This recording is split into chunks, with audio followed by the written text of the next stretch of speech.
안녕하세요. 오늘은 양력 1월 29일, 음력 1월 1일, 구정 설날입니다. 설날 법문입니다. 2025년 신정 법문 때 쉽지 않은 한 해가 될 것 같다라고 말씀을 드렸고, 이런 흐름 속에서 개개인이 수행자로서 할 수 있는 일은 자기 자신의 마음을 잘 다스리는 일이다 라고 하는 주제로 이야기를 했는데요. 오늘 연결성이 있다고 보시면 되고, 오늘의 주제는 매 순간 새로움에 도달하는 보리심 공식, 즉비심형에 대한 설명을 좀 해드리려고 합니다. 어떻게 마음을 다스릴 것인가? 이것에 대한 이야기인데요. 우리에게는 수많은 번뇌가 있습니다. 그런데 그 수많은 번뇌 중에 마음을 가장 녹슬게 하는 번뇌 중에 하나가 바로 후회예요. 후회. 우리는 끝없이 후회할 수밖에 없는 마음의 구조를 가지고 있어요. 언제까지냐면 번뇌로부터 자유로워질 때까지. 근데 간단하게 생각을 해보면 후회한다라고 하는 것은 결국은 적절하게 변화해야 되는 타이밍에 그 변화를 하지 못한 것, 이것 때문에 일어나는 마음작용이거든요. 그래서 후회하지 않으려면, 후회하는 삶을 살지 않으려면 겸손하되 치열하게 매 순간 자기 자신의 마음을 다스려야 하는 이야기를 오늘 이러한 논리 구조로 한번 함께 나눠보도록 하겠습니다.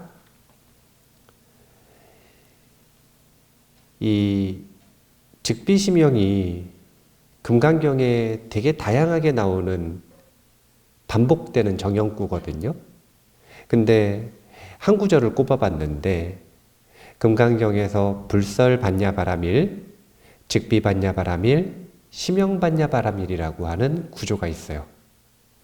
그런데 이 불설만 여기다 들어가는 것이 아니라 부처님의 32상도 여기에 들어가고, 부처님께서 말씀하신 사향사과, 깨달음의 과정도 여기 들어가고, 그러면은 이런 법들만 여기 들어가는 게 아니라 내 몸과 마음도 여기 들어가고, 내가 생각하는 고집도 여기 들어가고, 무엇이든 전부 개념이라고 하는 것, 경험이라고 하는 것은 이 즉비심형의 공식 틀에 들어갈 수가 있어요.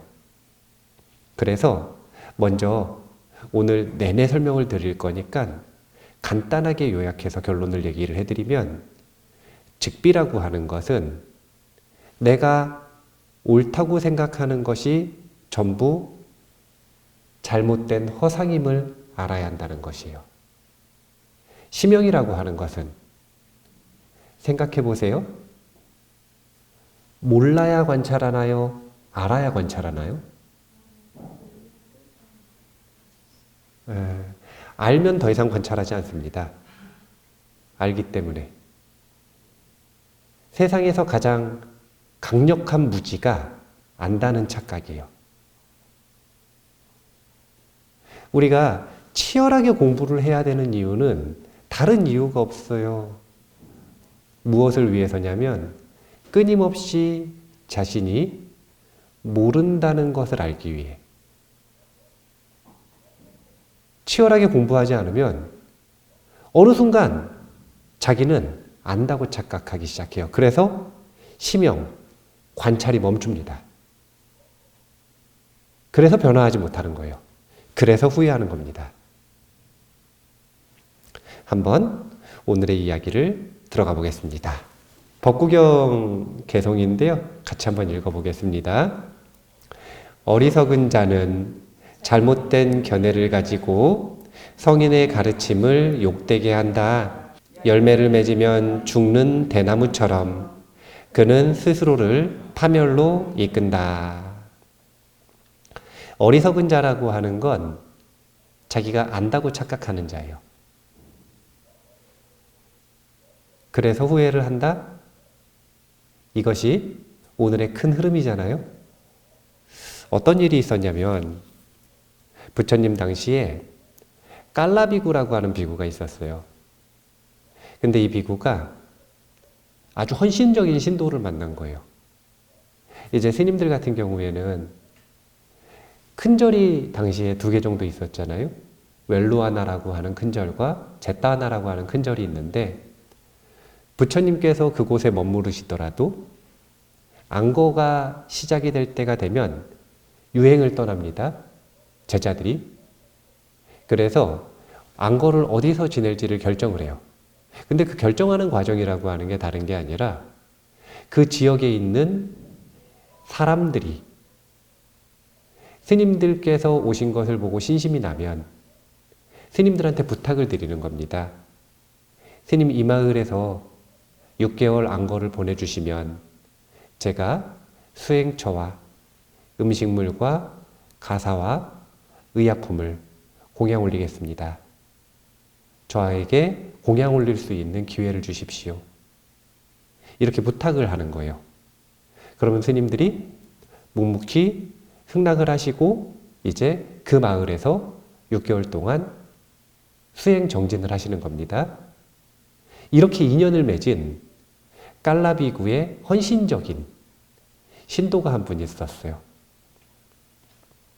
그런데 워낙 잘해주니까 이 깔라비구가 그 신도를 약간 어머니처럼 생각을 했어요. 너무 잘해주니까. 근데 어머니처럼 생각을 하는 마음이 지속되니까 이제 스스로도 마음에 집착이 생겼다라고 하는 걸 잘 모르는 상태가 된 거죠.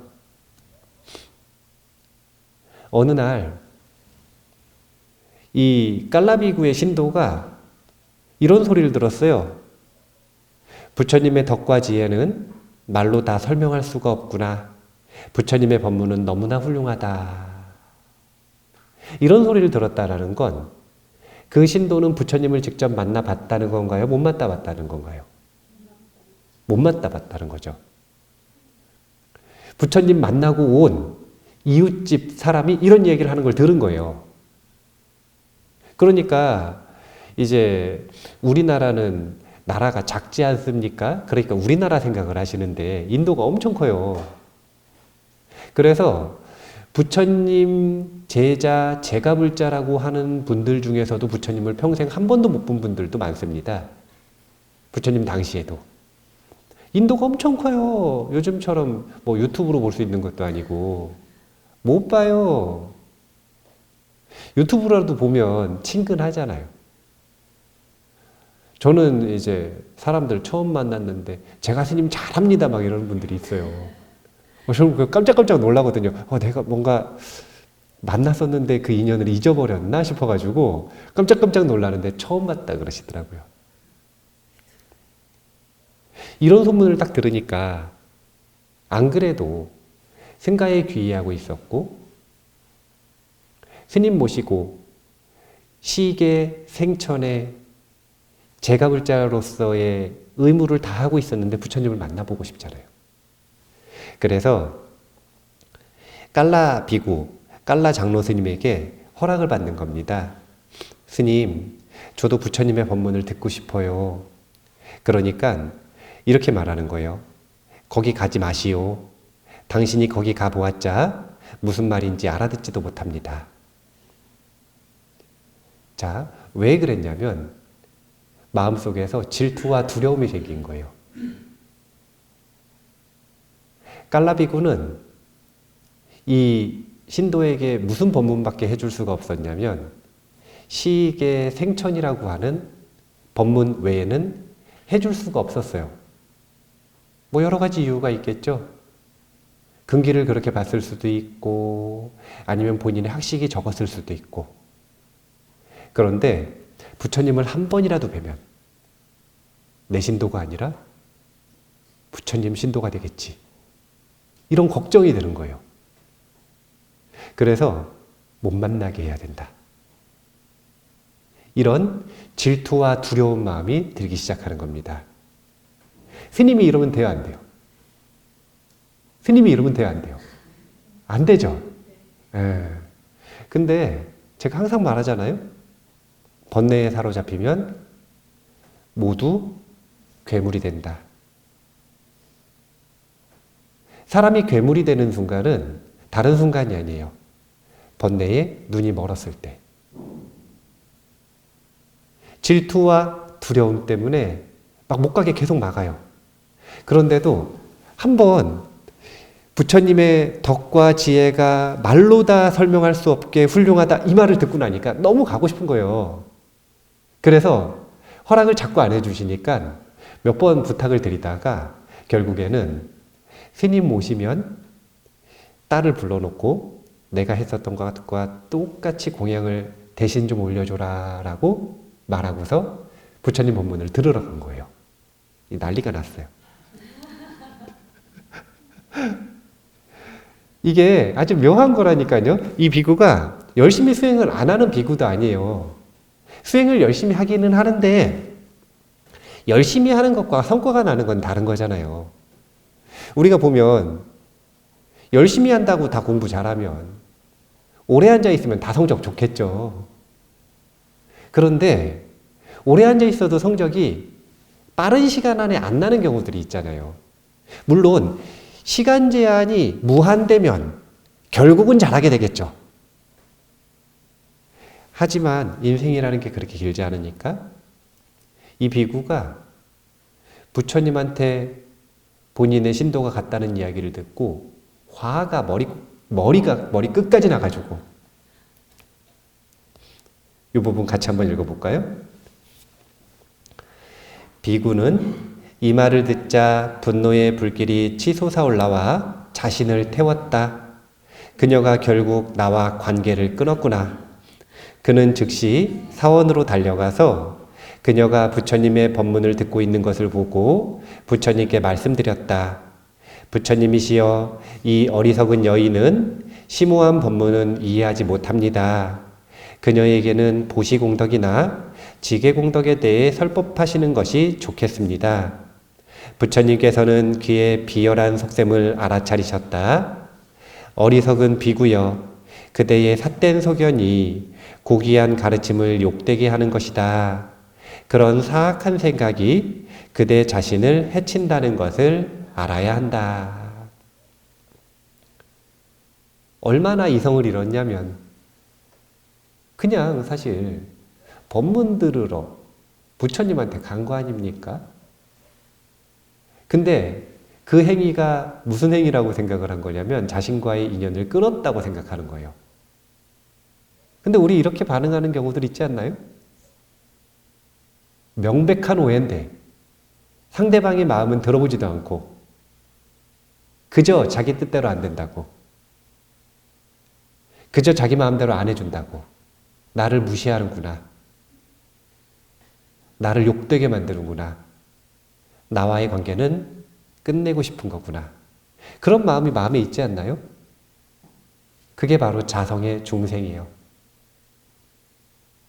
내 마음속에 있는 중생.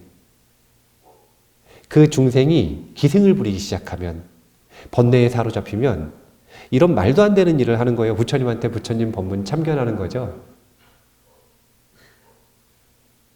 이건 그냥 다른 게 아니라 부처님 아니어도 학교에서 선생님 공부 알려주시고 계시는데 그 공부 참견하거나, 아니면 대학교에서 교수님이 강의하시고 계시는데 그 내용 아니라고 하거나, 이러면 큰 실례예요, 아니에요? 그런데 부처님한테 가서 이러는 거예요. 이게 바로 번뇌에 사로잡혔을 때 자신이 무엇을 하고 있는지조차 모르는 눈뜬 장님이 되는 모습입니다. 이런 잘못된 행위를 하면 후회하겠죠? 후회하지 않으려면 즉비, 심영. 지금 자신의 생각을 되짚어볼 필요가 있어요. 정말로 신도가 부처님을 만나뵈러 가면 나와의 인연을 끊고 부처님에게 공양을 올리고 부처님의 신도가 될까? 이런 생각에 빠져 있다면 그것이 진실이 아님을 아는 것. 이걸 뭐라고 하냐면 즉비라고 한다는 거예요. 이것은 허상이라고 하는 것. 그것을 즉비라고 합니다. 그리고 지금 우리의 관계가 그렇다라고 하는 결론에서 벗어나야 뭐가 시작되는 거냐면 새로운 관찰이 시작되는 거예요. 객관적인 눈으로. 저는 항상 말합니다. 다른 분들과의 관계 속에서 힘들어하시는 분들한테 제가 보기에는 그 관계를 정확히 자세하게 들어보지는 않았지만 명백한 오해처럼 보이는 경우들이 많거든요. 그럼 뭐라고 말하냐면 가서 물어보셨나요? 직접 물어보셨나요? 이렇게 말을 해요. 그러면 뭐라 그러냐면 아니래요. 안 물어봐도 뻔하대요. 분명하대요. 이런 아주 강력한 고집이 있는 한, 자신이 모른다는 사실을 인정하지 않는 한 후회할 일은 끊임없이 생겨난다.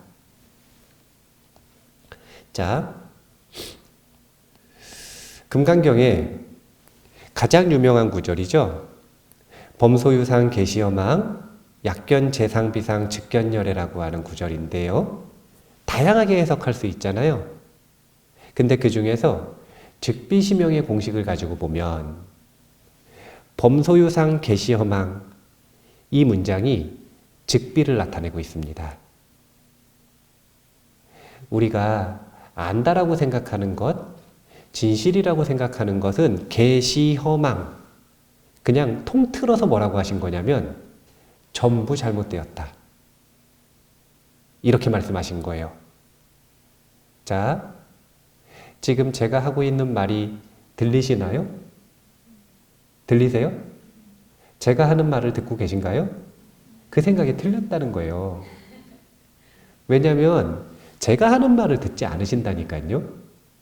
제가 하는 말을 듣는 게 아니라 제가 하는 말이 감각기관에 전달되어서 마음에서 해석되어서 나온 들리는 마음을 듣고 계세요.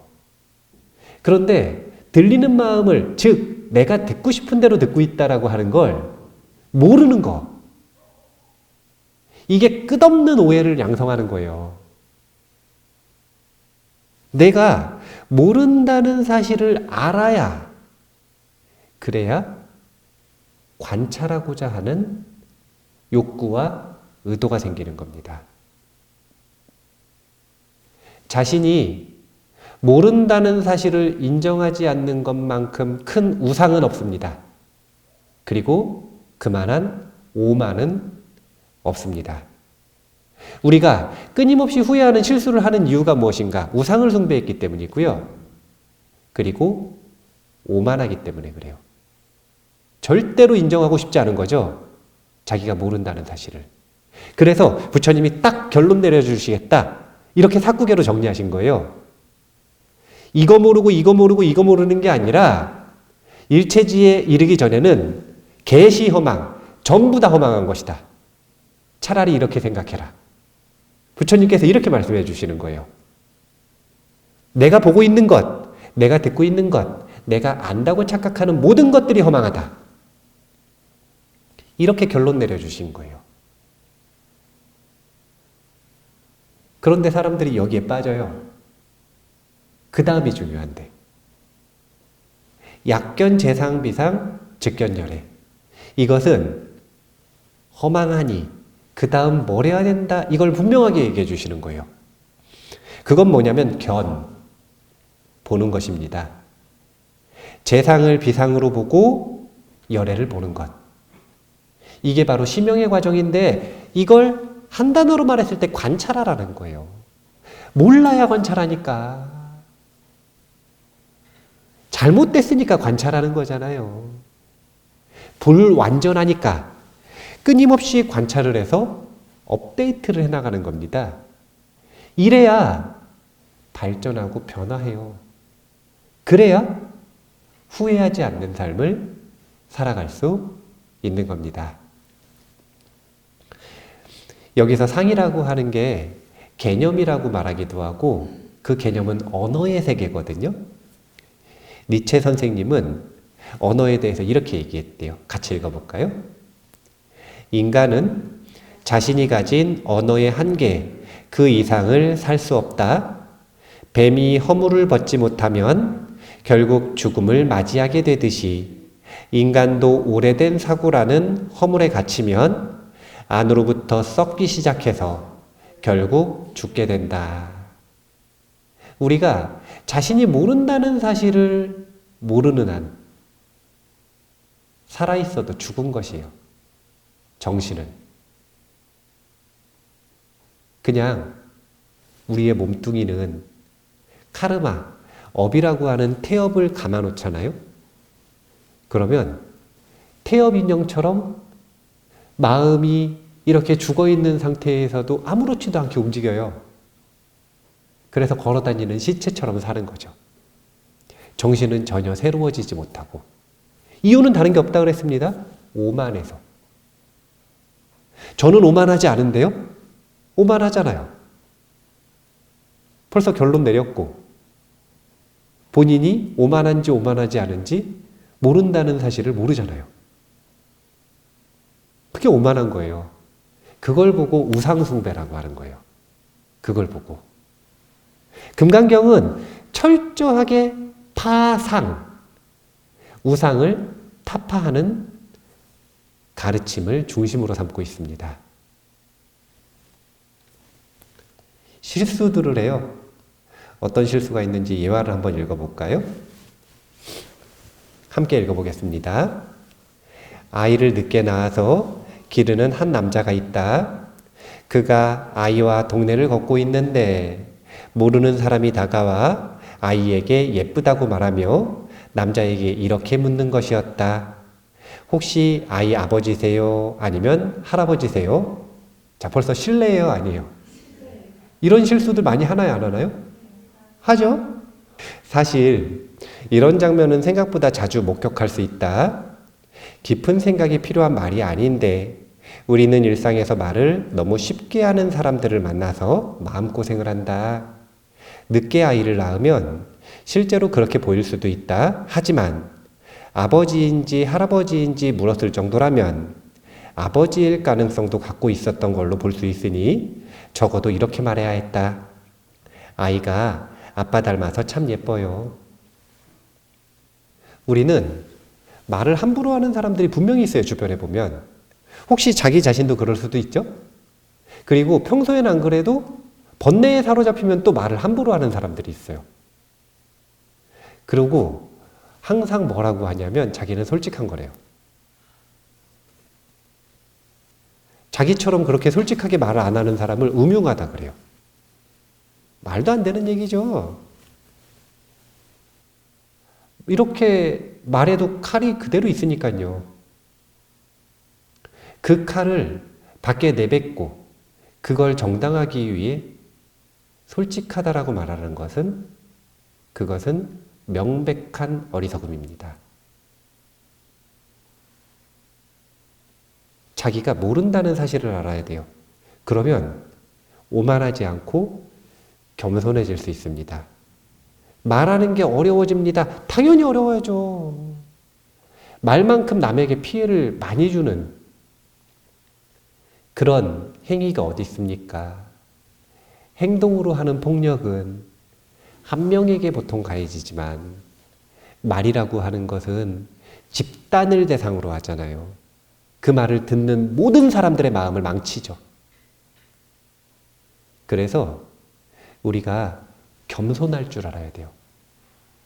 그리고 잘 관찰해 보면 후회할 행동을 안 한다니까요.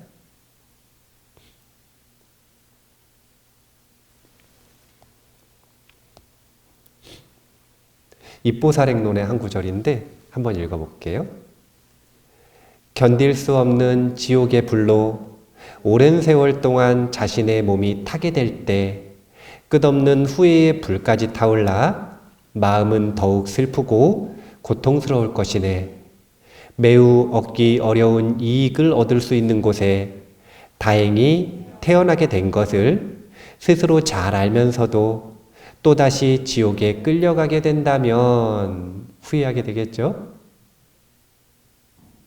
2025년 올해 혹시 돌아가실 예정인 분들 계신가요? 내가 생각하기에 난 올해 갈 것 같다.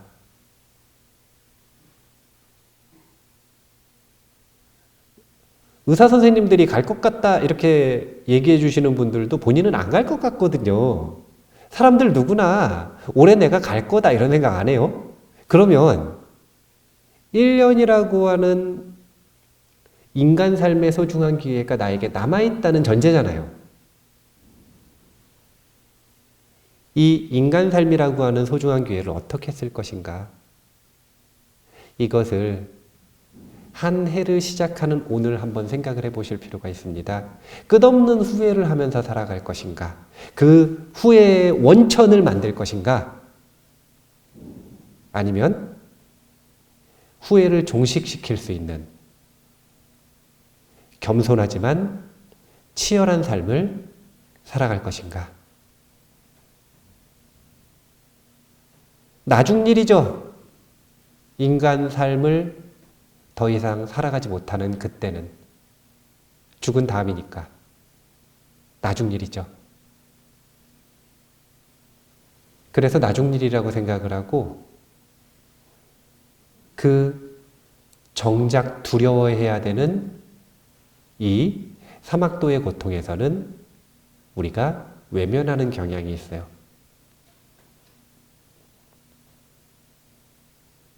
정작 지금 두려워해야 할 것을 두려워하지 않고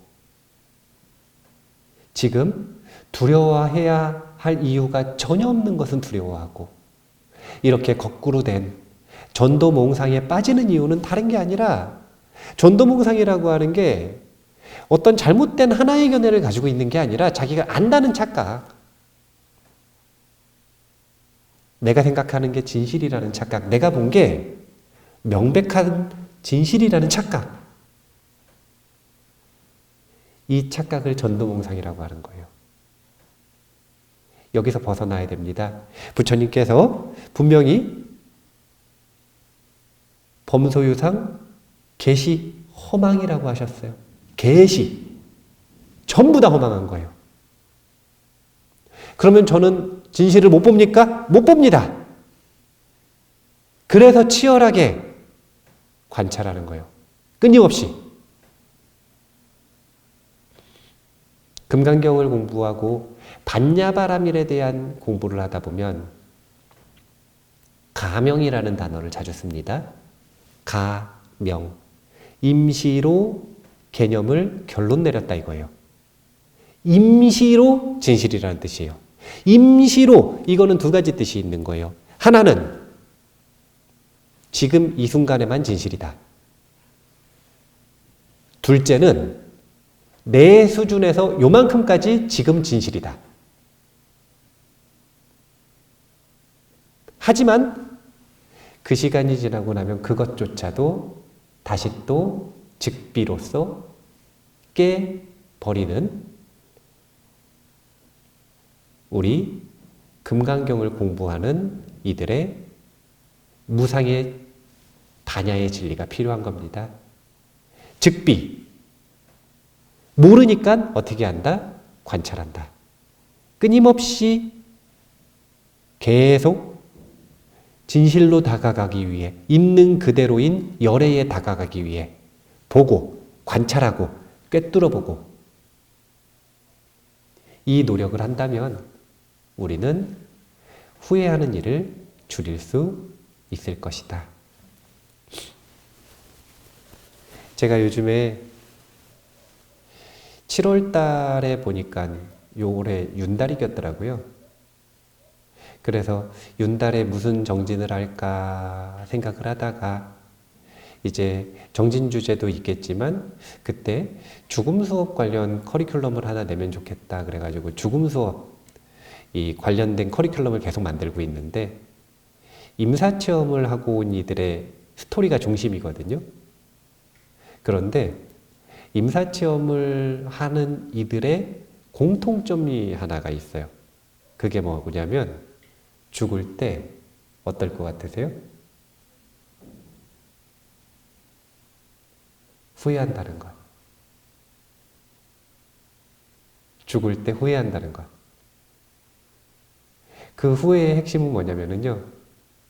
내가 이 귀하고 소중한 인간 삶을 낭비했구나.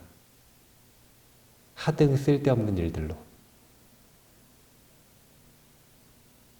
우리가 대부분 다 맞닥뜨려야 하는 죽음의 순간입니다.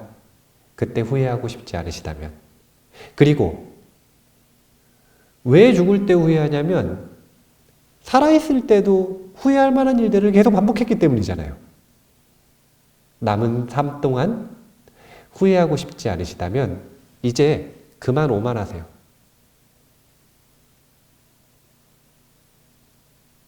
자신의 오만을 내려놓으셔야 됩니다. 모른다는 사실을 알기 위해 공부하고 치열하게 정진한다.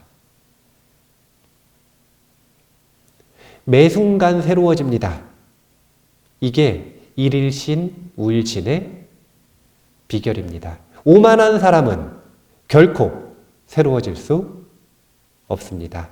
2025년 매 순간 새롭게 다시 태어난다는 마음으로 후회 없는 삶을 살아가시기 위해 꼭 겸손하지만 치열한 삶을 사셨으면 좋겠습니다. 즉비시명 공식 배운 거예요.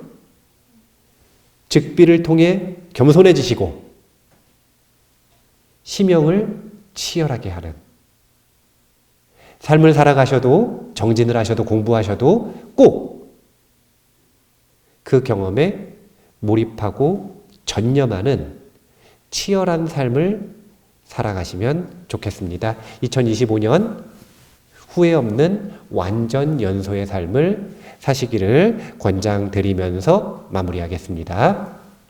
감사합니다.